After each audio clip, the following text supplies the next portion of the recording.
Vamos lá, né? Você estava falando, Sacani, da questão dos armamentos da Guerra Fria. Recentemente, não sei se você chegou a ver, que o Putin, na verdade, o Kim Jong-un, ele fez uma visita à Rússia. Ele fez uma visita a Vladivostok. Inclusive, historiou ali áreas de satélite e tal. Quem jogou o War sabe. Conhece, né? É verdade. Até porque a Coreia do Norte ela teve o lançamento de 2 satélites espiões que acabaram falhando, né? Sim. Mas aí o Irã fez um lançamento aí semana. Lançou um satélite também.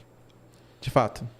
E possivelmente nessa visita que o Kim Jong-un fez à Rússia, o que foi tratado ali? A Rússia, nesse momento, está precisando muito de munições e de armas. Porque, querendo ou não, eu estava vendo um dado que o que a Rússia está gastando, tanto Rússia quanto Ucrânia, estão gastando em um dia de combate é o que os americanos, que têm a maior produção bélica do mundo, produzem em um mês. Caramba. Só que imagina que essa guerra já está praticamente quase 2 anos aí. Imagina o tanto de projeto, de arma que está sendo despendido. Guerra acaba com o país, né, cara? Economicamente, afunda o país, não tem como. Sim. E você tem uma dificuldade hoje, tanto da Ucrânia como da Rússia, para conseguir manter esse conflito. A OTAN, ela se reuniu, por exemplo, ontem ou anteontem, e o Rob Bauer, que é um almirante super importante ali da OTAN, ele deu uma declaração bem polêmica. Falou, gente, a gente está conseguindo ver o fundo do baú das nossas munições. Por quê? Porque a gente repassou tanto equipamento para a Ucrânia que está acabando, a gente não tem mais. Caramba. Aí fala, então a Ucrânia está ferrada? A Rússia também está com dificuldades. Tanto que essa visita que o Kim Jong-un fez à Rússia foi basicamente para garantir a manutenção de fornecimento de armas e munições. Porque a Coreia do Norte, como é um país muito fechado, a gente não tem muita noção de inventário, quantidade de armas, de munições. Até arma nuclear, né? Até arma nuclear também. Mas, querendo ou não, eles estão numa guerra. Começou em 50, a gente está 73 anos. Foi assinado um armistício em 53, mas não que a guerra acabou. Então, os norte-coreanos eles continuam em guerra. Então, durante toda a Guerra Fria, eles tiveram ali fornecimento de armas e equipamentos da União Soviética, depois dos chineses. Como é muito difícil a gente saber, os números deles não são exatos. Mas estima-se que hoje a Coreia do Norte tenha um dos maiores, ou talvez o maior número de armas e munições. Caramba. Então, olha que interessante. O Putin, quando ele convida o Kim Jong-un, é para conseguir fazer essa troca. Muito possivelmente a Rússia. Ela vai fornecer mais tecnologia nuclear para os norte-coreanos, fortalecer o programa nuclear deles e até mesmo colaborar com o desenvolvimento de satélites. E, em troca, a Coreia do Norte vai fornecer munições e armas para manter essa guerra com os ucranianos. E a OTAN está desesperada agora. A OTAN está tentando fazer a mesma coisa. Eu vi também um dado, porque para você fazer parte da OTAN, em tese, você tem que manter pelo menos 2% do seu gasto em defesa. Do ano passado, ou 2021, dos 30 países que faziam parte da organização, só 7 tiveram 2% dos gastos militares. Caramba. Por quê? Porque durante a nova ordem mundial, pelo menos nos países desenvolvidos, você não teve um grande conflito assim, né? Que é esse momento pacífico que a gente viveu, né?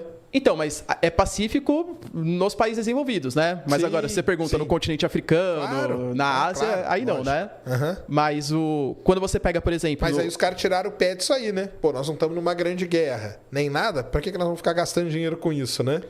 E aí deram uma... Vou gastar o quê? Com programa social, com educação, enfim, essas coisas que tem um apelo muito mais mercadológico, político, do que ficar gastando com defesa. O Macron, ele comentou em 2018 ou 2019, falou assim, a OTAN hoje é uma organização em morte cerebral. O Macron falou isso. Sim. Por quê? Porque nenhum país via mais sentido em ficar mantendo esses altos gastos militares. Pô, pra quê? Eu vou gastar nisso se existem outros setores que estão pedindo muito mais. Ainda mais numa situação de estagnação econômica. Tanto que, por exemplo, o Putin, ele queria afastar a presença da OTAN ali das suas fronteiras, né? A Finlândia entrou para a organização. A Suécia está em vias de entrar, só precisa de uma autorização da Turquia e da Hungria. A Moldávia está querendo entrar também para a organização, a Geórgia, a gente tem a Polônia, por exemplo. O que eles se armaram depois do início da guerra, hoje eles têm 500 HIMARS, que é um sistema de defesa aérea super importante, destacados no território. Eles compraram Abrams, que é um tanque bem poderoso dos Estados Unidos, Black Panther, dos sul-coreanos, tudo destacado no território polonês. Mas a Polônia também, ela tem uma história que ela deve ter pensado, cara, de novo nós aqui não. Exato. Agora não vem não. Nem vem. Não vem não, porque ela se ferrou aí nas guerras, né? Sim, sim. Ela foi o motivo praticamente de todas, né? Então agora, vem, que agora nós vamos estar aqui armados, né? Exato. Mas então eles gastaram uma grana com isso aí, é isso que você tá querendo dizer, né? Gastaram, porque a OTAN, ela estava, como eu falei, né, quase em morte cerebral, entre aspas. O Putin conseguiu reaquecer, de fato, conseguiu reaquecer. E, querendo ou não, a Ucrânia ela é muito mais poderosa belicamente do que era, por exemplo, há tempos atrás. Então, se a intenção do Putin era afastar a presença da OTAN das suas fronteiras, eu diria que, pelo menos nisso, ao contrário. A OTAN se fortaleceu. Os países hoje veem motivo para aumentar os gastos militares. Até o Japão, sacana. O Japão, por exemplo, pós-Segunda Guerra Mundial, eles adicionaram um dispositivo na Constituição que proibia o desenvolvimento de armamentos de exército para ataque. Era somente para defesa, e tudo para fins pacíficos. Desde o Shinzo Abe, agora com o Fumio Kishida, os caras estão aumentando o gasto militar de novo. Está cogitando comprar sistema de defesa aérea dos Estados Unidos, até o Japão está voltando a se armar. Será que isso aí não é um prelúdio, não, de tá vindo uma guerra mundial aí? Como que é? Como que vocês analisam isso?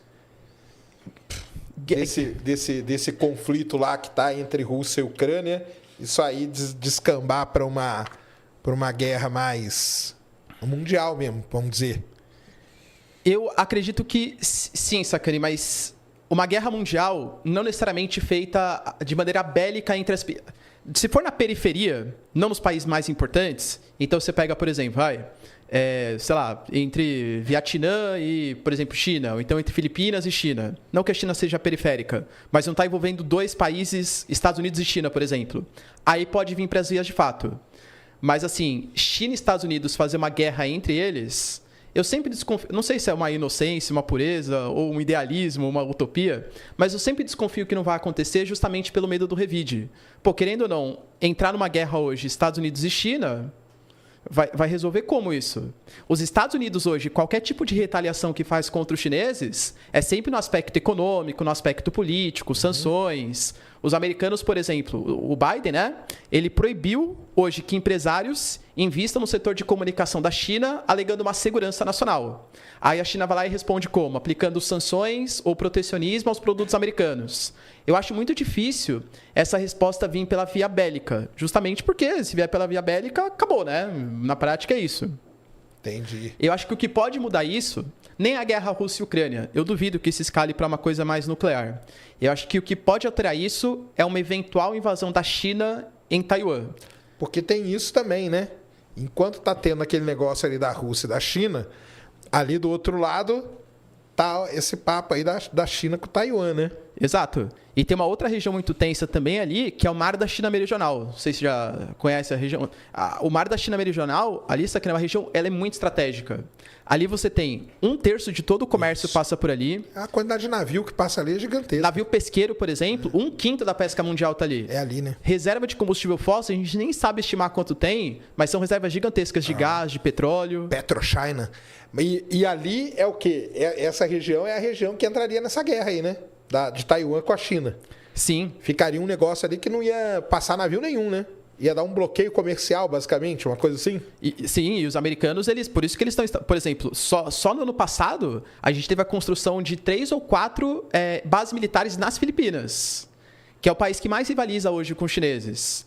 Hoje, a China também, né? A China é complicada. Os caras fazem ilhas artificiais em cima de recifes e corais, bem próximo das Filipinas, e falam, não, esse mar da China Meridional, ele é todo meu. Navio filipino, por exemplo, que vai pescar em uma região que a China acha que é dela, os navios chineses tacam água, assim, mangueira de água, assim, para ficar expulsando, impede de passar. Não, aqui você não pode pescar. Sendo que, em tese, você pega 200 milhas náuticas do litoral, deveria ser área de exploração econômica do país. Entendi. Mas os chineses não deixam.